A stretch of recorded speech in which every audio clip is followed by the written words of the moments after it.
I was in 7th grade, I had the scariest experience of my life. It was 7th period, math. I never really liked math. I found it boring. Luckily, my school let us have our phones, so I thought that I'd go to the bathroom just to chill and play games on my phone. The current class I was in was technically in the basement, so there were no intercoms or ways to connect with other sections of the building except through text.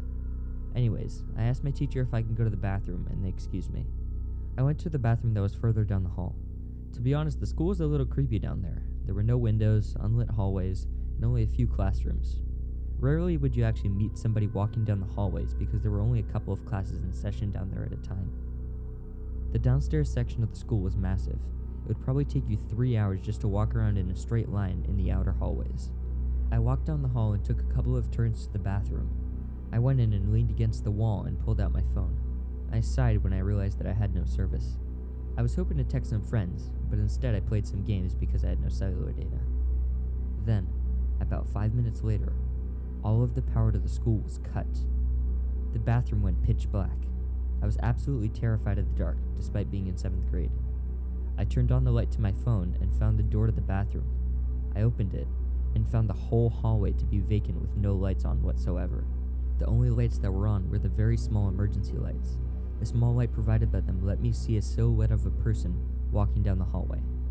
I shut the door with my heart racing. Then, just as I feared would happen, I heard the squeaky door to the bathroom open. The person entered the bathroom and said, "Sorry for scaring you. What's going on?" I sighed in relief and told him that I had no idea what was happening. I shined the phone light on him. That revealed a man in his mid to late 40s wearing a black cap, red t-shirt, and white sweatpants. I asked him what he was doing down here. There was a brief moment of silence before he said that he was coming down here to have a conference with his son's teacher. Then I got a text. It was my friend Max. In the text it said, "Dude, this is crazy. There's a creepy man at the school that killed the woman at the front desk. He's wearing a red shirt and white sweatpants." I was about to tell the man what was going on, but then I looked up. My stomach dropped. My heart started racing once again. I ran out the door to the stairwell and ran upstairs. I navigated the stairwell and then I heard the sound of a bullet hit something. I ran to the front door where I told the other person at the front about the man. She then accessed the footage and found the man that was lurking suspiciously around the downstairs hallways. He then went to the master fuse box and cut one of the wires, shutting off all the power to the school. He then approached the bathroom that I was in. The power stayed out for about an hour afterward, and then they brought the facilities downstairs to fix the wiring. Everybody was sent home early. That man clearly went into the school with intentions of hurting people that day.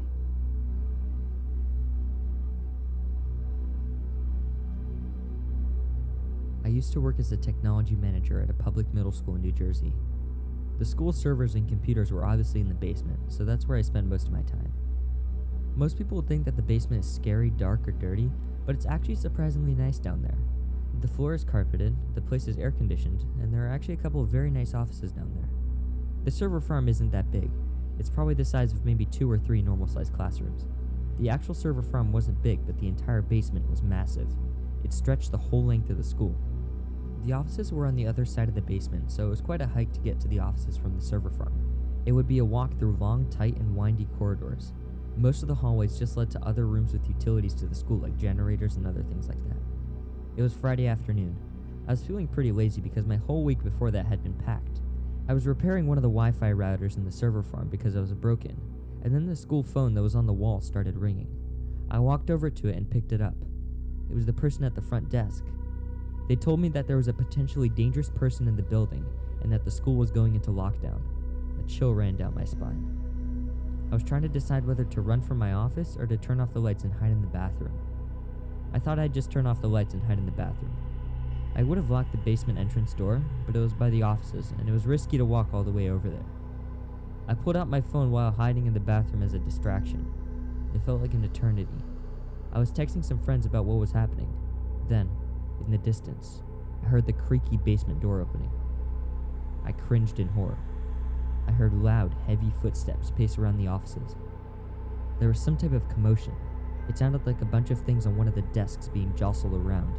Then I heard the sickening sounds of footsteps coming my way. These heavy, demonic footsteps approaching me. I very quietly cracked the door open to peek through the crack to see what was happening. Looking back, that was pretty stupid because the person would have seen me. The man was approaching my side of the room. I was just now realizing that he was making these weird sounds. They almost didn't sound human. They sounded literally and utterly insane.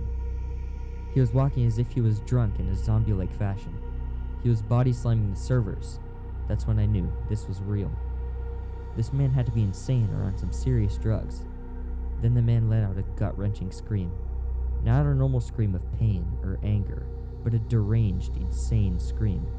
The man was getting closer. He was cornering me. Now I was thinking about how to get out of that bathroom.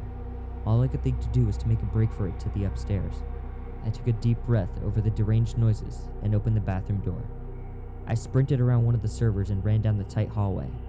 I looked back and saw the man running after me while screaming. He was slow. There was no way he was going to catch me. I bolted up the stairs and yanked the old basement door. It wouldn't open. The thing was jammed. I started tearing up.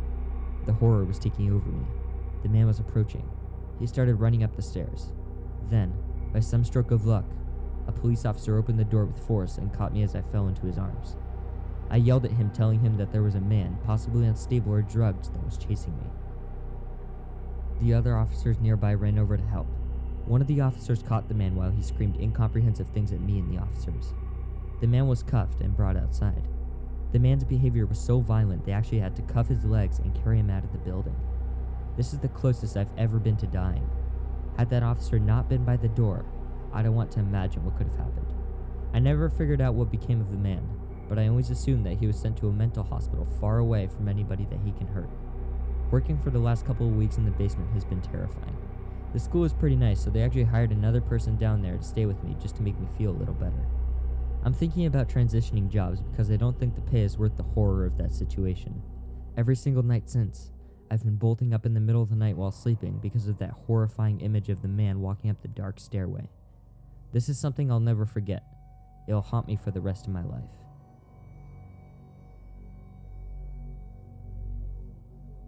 When I was 14, I was enduring a massive amount of school stress. Finals week was next week and I hadn't studied. My grades were falling and I hadn't gotten into good classes for my first year of high school. My friends were talking about how there were computers in the downstairs section of the school that had answers to all the school curriculum assignments. I wanted to go down there during lunchtime when everybody was upstairs eating, and I would be downstairs writing down answers. The downstairs section of the school where the laptops were had no intercoms or landline phones to have contact with the upper building. To top it off, there was no cellular data because you were essentially underground surrounded by a concrete structure. It was always kind of creepy down there because there was never really anybody down there, and most of the hallways either had no lights, the lights were broken, or they just weren't turned on. When the time came for lunch at about 12 p.m., I had to figure out a way to sneak out of my third period class to get downstairs. It would be a little risky because if one of the teachers that knew me saw me going down the hallway, they would most likely question me. I had to be smart about it and actually go around the school and get in through the outside. I was walking to the elevator to go to the downstairs, and I stopped when I just realized how crazy it was of me to be going downstairs to go cheat on my classes. I figured that it'd be worth it because I was going through a lot of stress and that'd really be the only way I'd get ahead. In hindsight, I shouldn't have cheated but sought help by tutoring or getting extra help during the summer. When the elevator stopped on the first floor, I navigated through the slightly haunted hallways where the side of the library was and entered through the front. There were only a couple of lights in the corner of the room where the desktop computers were, so I went over there to sit. I freaked out when I realized that the computer had a password on it. I sighed in disappointment. I just decided to try some simple passwords. At one point I tried entering 123456789 and it opened. I sighed in relief. I noticed that the desktop was very messy. There were misaligned files and folders. I opened the Finder and found the folder with all the answers. You might be thinking why there would be a computer in the school that has all the answers to all the curriculum, but it was just for teachers so they could have answers to all the work they gave to the students. As a matter of fact, students were actually prohibited to be down there as that would cause such potential of cheating. I opened a folder that was named Mathematics and then opened a subfolder that was named 8th grade Mathematics. And there I found all of the answer keys to all the work that I was doing. I then started typing in the answers on my other computer into the online tests. I did that for all my subjects. I finished copying the things into my online tests and I closed out of the computer and my laptop. I was just about to exit the library when I looked to my left, and further down the hallway I saw a person. Fearing that it might be a teacher patrolling, I ran back into the library and hid behind one of the laptop carts. I peeked through the holes in the cart and saw a man walk into the library. I ducked so that the teacher wouldn't see me. He was pacing around the library shelves, supposedly looking for kids. After taking a walk around the library once again, he left and went up the stairs. After about 5 minutes, I thought that it'd be fine to go back upstairs. When I went upstairs, I saw that same man that was downstairs in the library, in cuffs on the ground, with 2 police officers holding him and yelling at him to be quiet. The man was resisting and trying to get out of the police's grip, but he was being overpowered. There were also many other students walking down the hall, staying away from the man walking towards the exit of the school, with teachers yelling directions in which way to go. Down the hallway, I spotted my homeroom teacher. I asked her what was going on. Instead of answering my question, she asked me where I was. I lied and said that I was outside at recess. She then told me that the school went into lockdown and they were informed that there was a dangerous man inside. I then realized that man that was down there with me was not a teacher.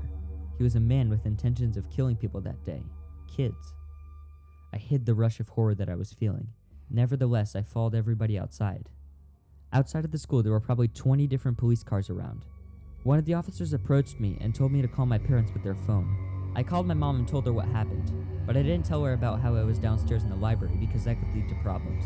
My mom came to pick me up. What I can't get past is how close I got to being killed. Had that man found me, I don't want to think about what could have happened.